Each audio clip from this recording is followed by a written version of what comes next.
Hello, and this is Lemon. Today's video is all about using hand tools. Our first topic is about identifying and selecting different types and uses of hand tools.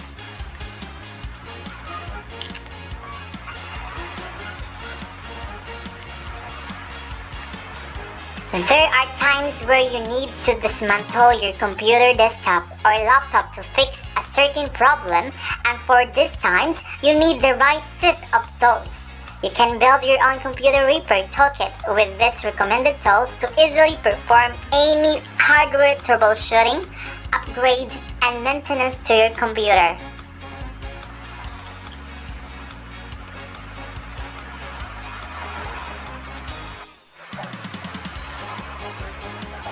Electrostatic discharge tools. Static electricity is easily generated by friction on carpet, tile floor, cloth, hair, fabric, and etc. The friction of moving air alone charges suspended particles and causes the build-up of static electrical charges on people and objects in the environment.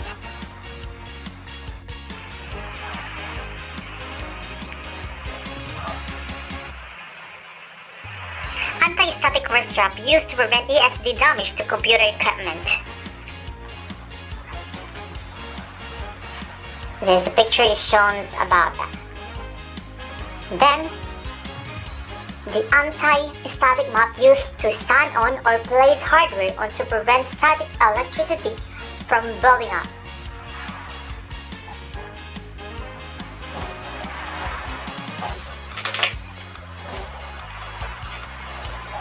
Okay, this picture is shown for that.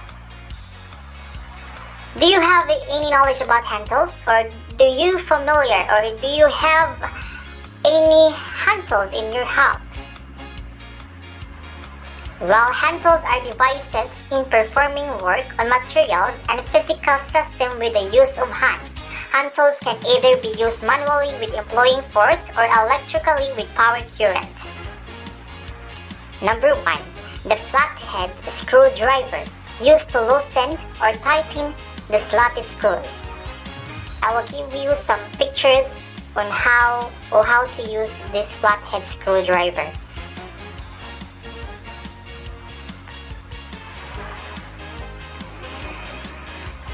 Okay, this is a picture.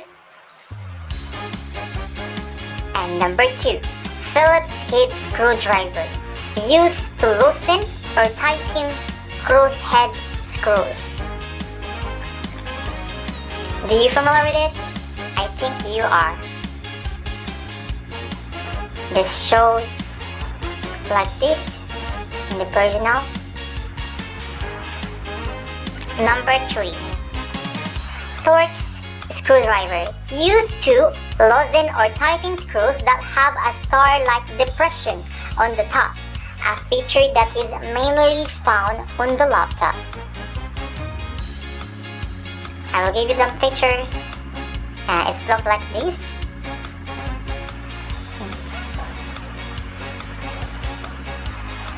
Number 4. Hex driver, sometimes called a knot driver. It is used to tighten knots in the same way that a screwdriver tightens screws. Do you familiar with it? Or do you have this one in your house?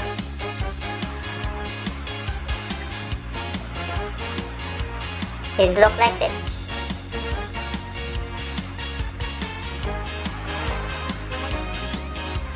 Number 5. The wire cutter, used to cut wires. Okay, I think you are familiar with it. Number 6. Needle nose plier, used to hold small parts and cut wires.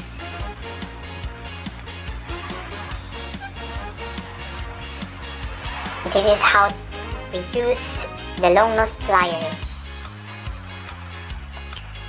Number 7. The tweezers, used to manipulate small parts.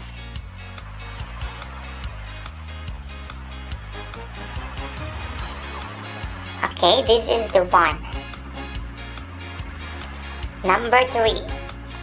Parts retriever, used to retrieve parts from locations that are too small for a hand to fit.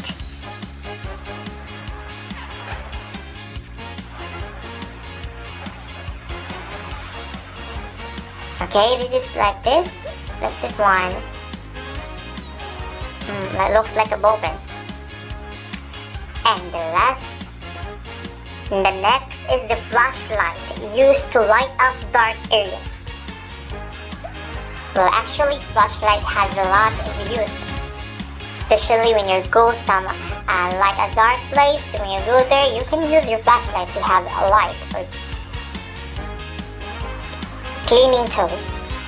Appropriate cleaning tools are essential when maintaining and repairing computers. Using these tools ensure that computer components are not damaged during cleaning.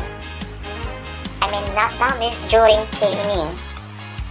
Number 1. The lint-free cloth.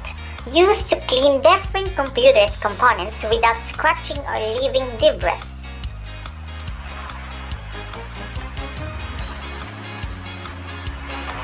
Oh, this is how we use this one.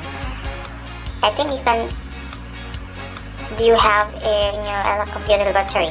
And the second one is the compressed air, used to blow away dust and debris from different computer parts without touching the components.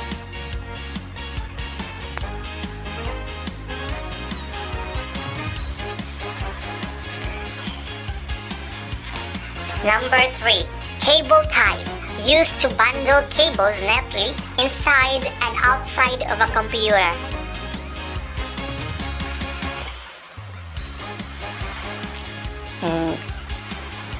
I think you are already familiar with it.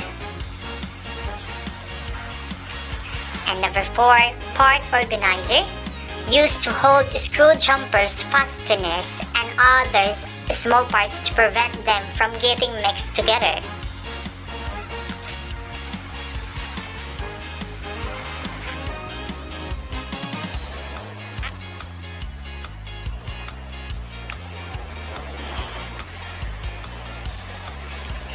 Diagnostic tools. Computers are easier and more dependable to use with new generation of hardware and operating system update, but that gives no guarantee that these are problem-free.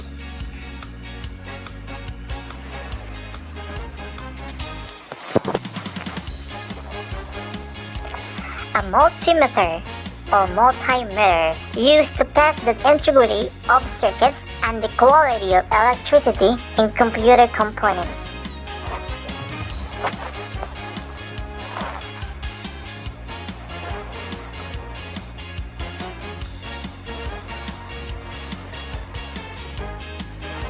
Number 2 is the look-back adapter, used to test the functionality of computer ports.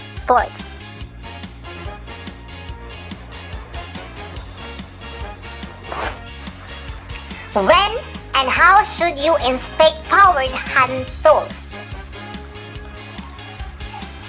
Inspect tools for any damage prior to each use.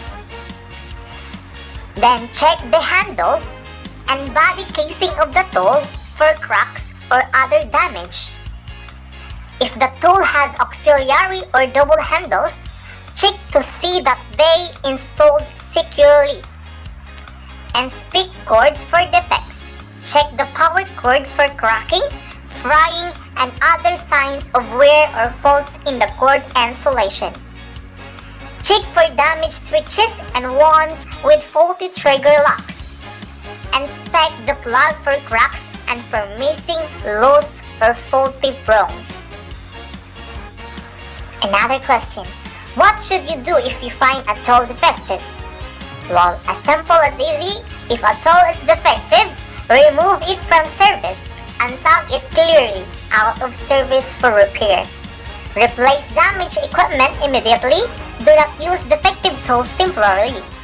Have tools repaired by qualified person. Do not attempt field repairs. What is personal protective equipment? Well, personal protective equipment is protective clothing, helmets, goggles, or other garments or equipment designed to protect the wearer's body from injury or infection. The hazards addressed by protective equipment include physical, electrical, heat, chemicals, biohazards, and airborne particulate matter. Source from Wikipedia. Clean, inspect, and care for tools. Make it a habit to clean tools after each use before you return them to storage.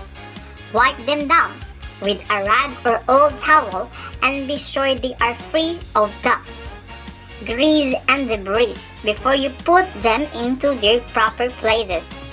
This is also an opportunity to look for any damage or defects. And that's all for today. See you on my next vlog. Bye-bye!